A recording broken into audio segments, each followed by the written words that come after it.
I do think that there's been an overcorrection on Deontay Johnson, okay? New England allows production to outside wide receivers, third most receptions, seventh most yards to outside wide receivers. Deontay over 42.5 feels like a pretty safe bet for me. I know it's been juiced up to minus 135, but you know what I really like?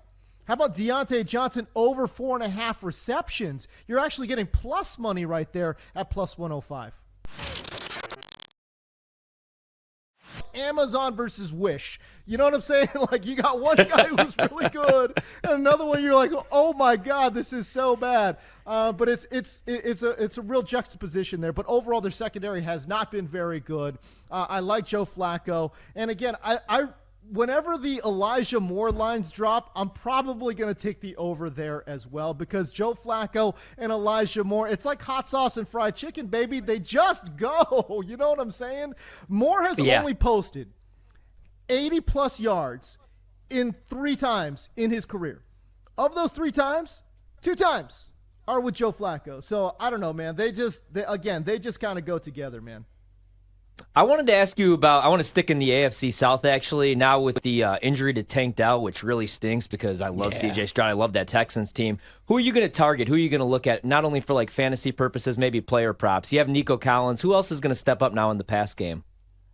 You know, I actually love Noah Brown in this particular matchup. Now, again, this is a guy that led the team in routes run last week. 50 total routes run for Noah Brown last week. It's a ton, and he only saw 2 targets, but that's because C.J. Stroud was locked in on Nico Collins, who was getting open at a high rate, and rightfully so, right? But against the Jets, I almost said Giants, against the Jets and Sauce Gardner, forget about it. Look, same team. I love Nico Collins. I think, yeah, I know, right? Same dump, trash heap there in New Jersey there. But no, with Noah Brown in the slot, it's a much softer matchup there for Noah Brown.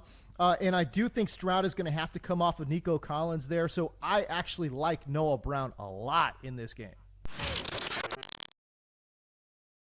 I don't know why people think this feels very Washington, Oregon to me. Mm-hmm. Second time they've played, felt like the Eagles and Dallas had a wildly competitive game, but I came out of that first matchup thinking that the Eagles were just a better team. And yes, Dallas has looked better as of late, but they haven't played anyone since that game. They haven't beat anyone good since that game. You could say, okay, that Seattle win was resilient, but okay, that they should have probably lost that game. The Dallas Cowboys are essentially a wish version of the Miami Dolphins. I'm sorry, this is not a good team. There is no scenario that I anticipate where the Dallas Cowboys beat the Philadelphia Eagles this weekend. I do like the Eagles plus 3.5. I have no idea why they're favored by 3 and the hook. If they run the table, it's going to be because of the defense, and the defense is actually down a little bit too right now, guys. The Chiefs are a bottom 10 run defense. That's why I like the Bills in this game coming up this weekend. I love James Cook in that matchup. Oh, yeah, me too. Bills, man, they're running the ball. What I don't want for the Bills, Dawson Knox, please stay away. I don't want you to be hurt anymore, man. I never root for a guy to be injured. But come back week 18 because I want to continue to bet Dalton Kincaid. Dalton Kincaid, oh, yes. And I don't like the 2 tight end heavy formation stuff. I want to see more James Cook, more Josh Allen, use his legs. James Cook came on, gave out the rushing prop. I bet that immediately over 32.5 rushing yards. I went with the yards.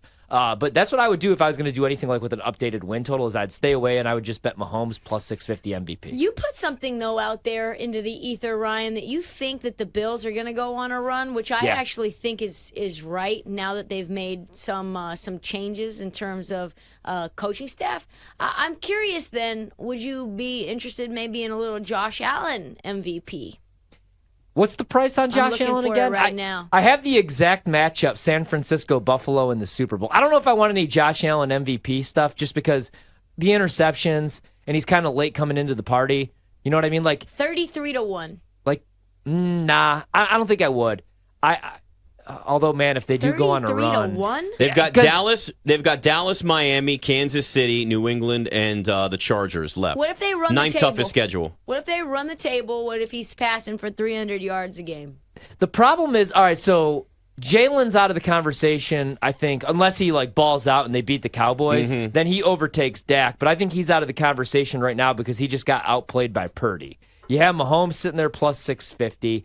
I really think Seattle could end up being a spot Shohei ends up at. And if they can get him for 1 year, they got a real opportunity to pair him up with that very young lineup and maybe convince him. When they sent Jared Kalenic from Seattle down to Atlanta, my immediate thought was, that's a salary dump to make room for something big. And the next day we hear about a 1 year, $65 million offer. I think Seattle is a real surprise contender for Shohei Ohtani. Rob, I'm going to lean on your bet for the cycle knowledge here, too, because I will talk about the Yankees, and I know Ryan won't. But when you get Juan Soto, as somebody that loves Juan Soto, he's near and dear to my heart, obviously, as a Nationals fan. I would love to see him come back, and maybe by some miracle they could sign him, and then everything turns around, and it's going to be a lot of fun. But for right now, for this season, how much does that – I know it moves the needle in terms of a name. I know it moves the needle in terms of the Yankees went out and made a big move for a big name. But how much does that really move the needle for you in terms of – on the field, and how much it just changes their trajectory this coming season? So I had this conversation with Deck off the air, as a matter of fact, where I said, all right, so on one hand, we know Soto can mash. On one hand, we know he's one of the best hitting outfielders in the game. And for a Yankees team that was 20, with the offensive lineup they had, was 25th in Major League Baseball in runs scored last year, it feels like this is a pop, right? It feels like it's a big moment.